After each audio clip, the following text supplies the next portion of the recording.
I'm contemplating the purchase of a Ford truck. So this is a 2003 F-150 Sport with a 4.2 liter manual transmission. It is, it was bought from a Ford dealership in Austin, Texas.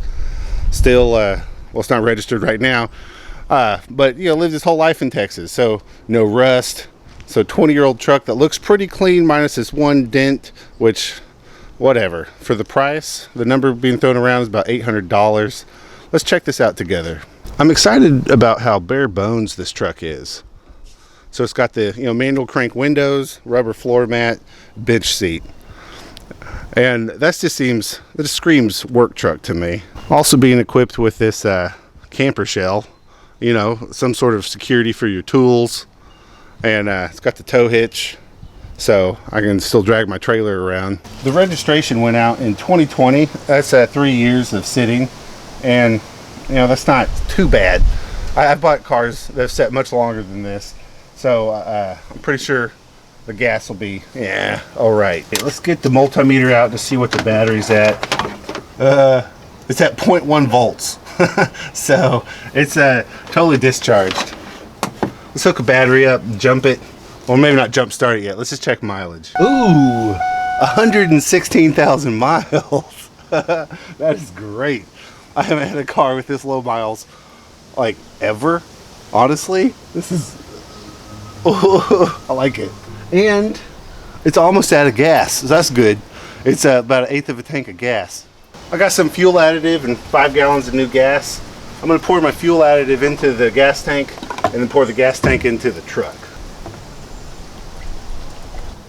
This is supposed to be good for, it says it can treat up to 21 gallons, but use an ounce per gallon. I don't know what the total capacity of this tank is.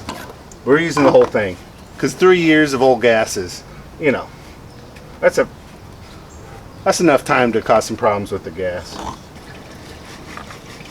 Doesn't smell that bad in there.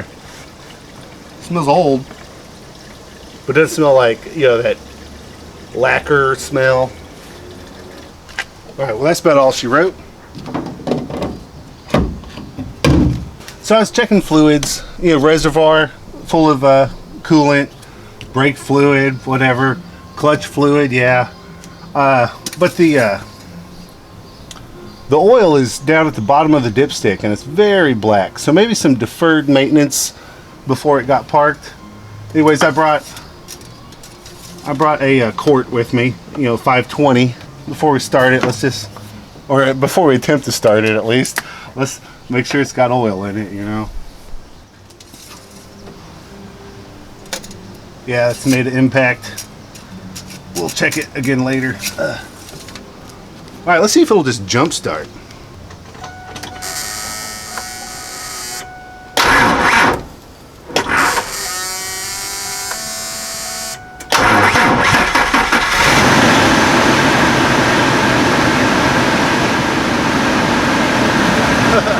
It sounds real nice, honestly. And it's charging. The alternator's working. All right, so we got oil pressure. We're up to just under half a tank of gas. 116,000 miles. Amazing. We got charge. It's not quite warmed up yet. Let's just check some of the other stuff. Yep, radio works. Let's try some AC.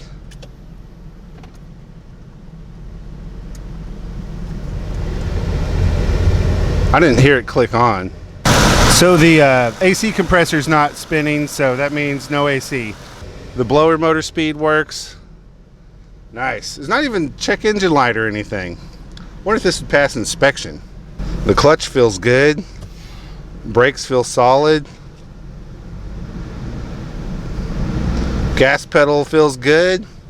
Holy shit, this is kind of cherry. This might be too good for me. So I'm checking all the air pressure. One tire was totally flat on the front, so we're just gonna see if this 20-year-old spare can hold air.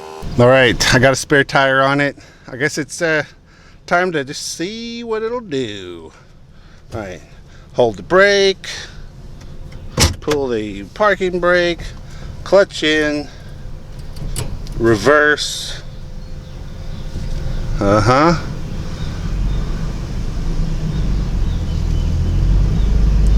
let's get out of these ruts it's parked in. Don't kill it though. Oh wow. We did it. Alright, so this thing drives just fine. I'm a little hesitant to drive it too far considering there's no insurance, but there's first.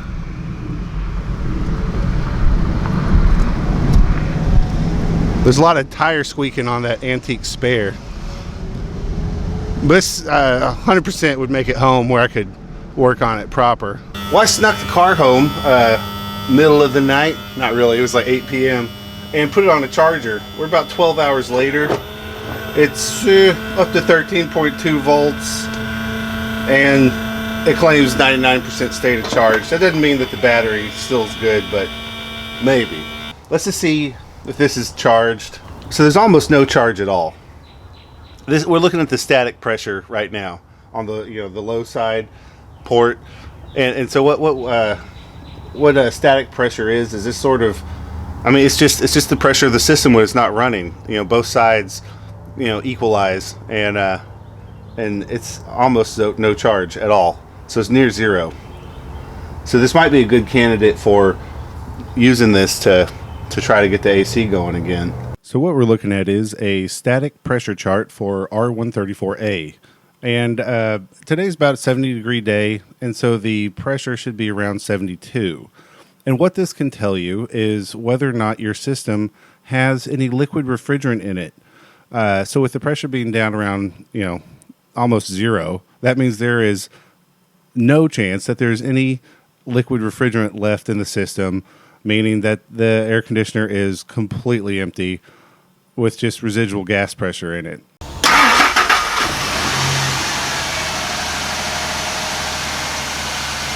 Well, that started real nice for a cold start. I guess the battery's not too bad. We'll just see if it holds charge and keeps working for us. They told me it was new whenever it got parked 3 years ago. Alright, we're going to start with some real intentional cleaning of a few areas.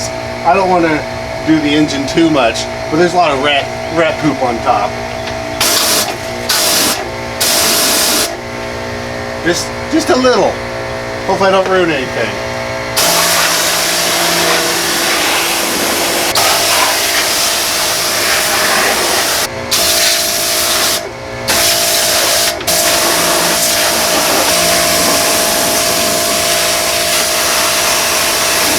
All right, after some intentional pressure washing, now let's go crazy and try to just make it look pretty.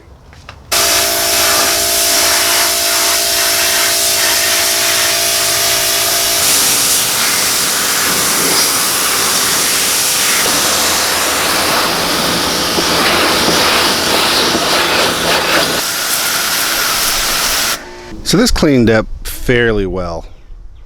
There's a little bit of paint missing here and there, mostly on the plastic, but it is what it is. I started on the interior, but I'm going to take a break from it. The interior was kind of uniquely gross. I think what we had was a windows up smoker in here. My evidence being just how there's like these orange cobwebs all over the place. I tried to get them out, but it just wasn't all that easy. The interior stains, I guess if I ever get motivated, I started scrubbing on them, and they help a little bit, but I think if I ever get really motivated, I just take the seat covers off and wash it. But yeah, I think it's time to start working towards inspection. So I just had a little bit of a scare. There is, after doing an oil change, there is a lot of metal. I've never seen metal in an oil change before. Because I typically take pretty good maintenance of my cars, and I don't do a whole lot of oil changes in other people's cars. But I'm thinking that it's aluminum, because when I was draining the oil, there's no drain plug. It has a bolt in it. So I think they must have drilled and tapped it to replace a stripped out drain plug. Alright, you see all that stuff? And then there's some scary things over here. Let's just see. We'll take the magnet underneath, see what happens. Alright, so nothing's happening. Let's come over here so we can pick anything up. No. Yeah, so that's all aluminum. Alright, let's see if we're ready to pass inspection. Or not. Okay, so my OBD2 port isn't powered, so I'm assuming we got a fuse problem. Let's just hope. Come on. And it's the number 3 fuse. 20 amp right here. Let's see. Oh, it's blown. Sure enough. I don't know why Ford seemed to blow their, because this also powers the 12 volt, the cigarette lighter and whatever. I don't know why these blow them all the time. It just doesn't make sense to me. I got a buddy with a, like maybe a late 90s diesel, same little fuses like this, and it just, every time he uses something that every other vehicle on the planet can handle, like a 12 volt air compressor to pump a tire up, it blows a fuse. I guess I'm thinking it's Ford, so I don't know. If y'all have experience with that, let me know. It says no codes found. That's good. And then now let's go to emissions test. I don't even know if you can see this. It says evaporative system not passed, EGR system not passed, everything else passed. Evaporative system, I probably need to drive it more, is what I don't know if you can see any of that, but I think I just need to drive it a bit.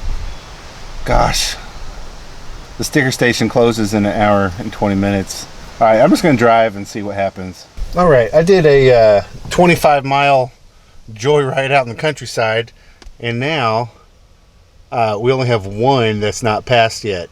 So the EGR system cycled during that drive. So now we're just waiting on the evaporative system, but we actually don't have to wait. You can pass a Texas state inspection, maybe all inspections, with one of these not ready. So I'm going to drive over there and get my inspection done. Well, she's legal. Passed inspection, 0 issues. Registration, had to go to the tax office twice, but whatever. I've never hit it the first time. And, it's good to go. My $800 truck, officially mine. Pretty cool. I want to see if I could do something about this dent here. I'm not really confident that it'll pop out, because the impact was, here and on the bumper, and I sort of think it crushed it and caused this dent. There's no scratches here, nothing impacted right here, but maybe it'll pop out. So looking at the bumper, you can see it's in a bit, and then this has been impacted, crushing it slightly. So looking here, you can see there's a crease here and there's a crease here, and all this is concaved a bit, but let's just see. Let's just try it. I'm just going to reach under and give it a big push because we can't reach it. Let's see. I got some of it. Yeah. This crease, not really wanting to come out easy, but I'll save that for a different day. That's something. Dude, I'm real excited. $800 for a truck that looks pretty good is a stellar deal. The Kelley Blue Book value of these after they have some body damage is pretty low, $1,300 to $2,800. So I got a great deal. It was a sort of a family thing. My fiance's brother owned this truck, and it had just parked. It'd been parked for so long that they're just kind of done with it. And they were looking to sell it, and I was like, oh, hey, I'll take it, for the price people are offering. This sounds awesome. So scooped it up, and now it's mine, and I'll hoard it forever like all my other cars. This makes the third truck I own, so I'm going to have to unload one. And I got an 83 Toyota 4x4 long bed, and I have a 92 extended cab F150 with a 5.0. I think I'm going to get rid of the 5.0 F150. Let that go to someone else. I bought it for $500. I'll see if I can get that out of it. There's really something to be said for these cheap cars. No car payments, liability only insurance, and every month you drive, just, you're literally only paying for gas. And even with that savings, I don't plan on making this a daily driver. 16 miles a gallon at, we're at like 305, 310 a gallon of gas right now. I don't want to mess with that. Not when I have a Honda Insight that gets, 55 miles a gallon pretty easily, 60 if I, lay off the gas a bit. But I'm serious. I can go like 85, 90 miles an hour, get 55 miles a gallon in the Insight, blast through through Dallas, driving down the highway. But anyways, yeah, I'm excited. This is this truck really cleaned up nice, and it's pretty. It's just a pretty truck. I never liked this body style when they were new, but now that I have one, I don't think it's half bad. So that's it. That's the end of the video. Thanks for hanging out with me. I do things like this sometimes. Also fix lawnmowers, and I build an underground concrete house. So if you into any of that stuff, subscribe. Peace. Y'all be good.